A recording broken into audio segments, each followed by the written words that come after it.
Чорапки мюзик!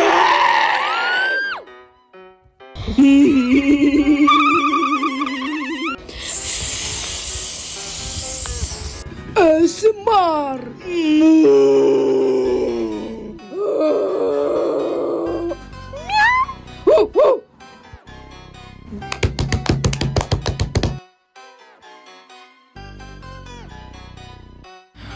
Ей, йо, слушай тази песен, за да не хванеш плесен.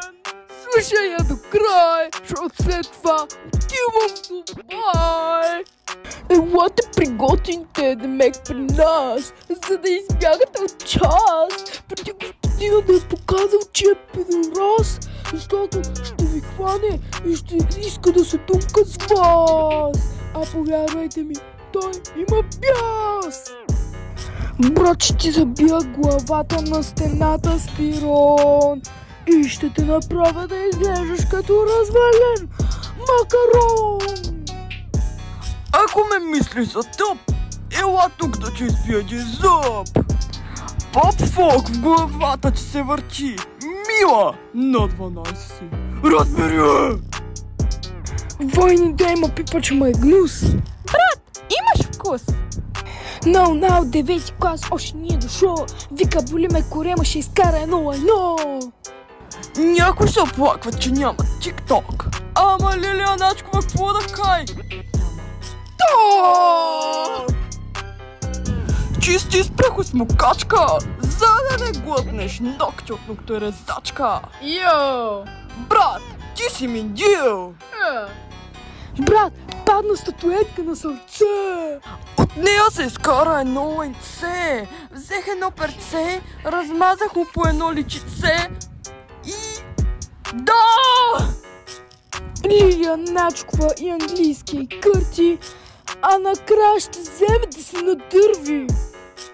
Брат, кажи ми бай, за да не те сгази трамвай. Единият чорап, докато се мисли за Ембапе. Духът си изключи микрофона, за да не се чуе лайнофона. Йо. By the way, има един в класа, който си прави маникюр и утре ще дойде сигурно с кроп-топ на кур. Видях анус на тавана, той падна на дивана. Има пръска с говна, яша. Яшава!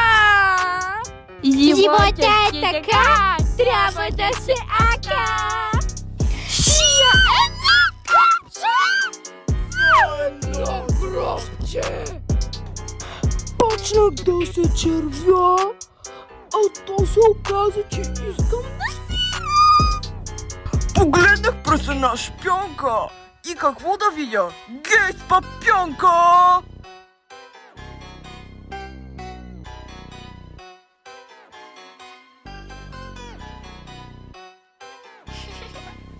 Намали си звука!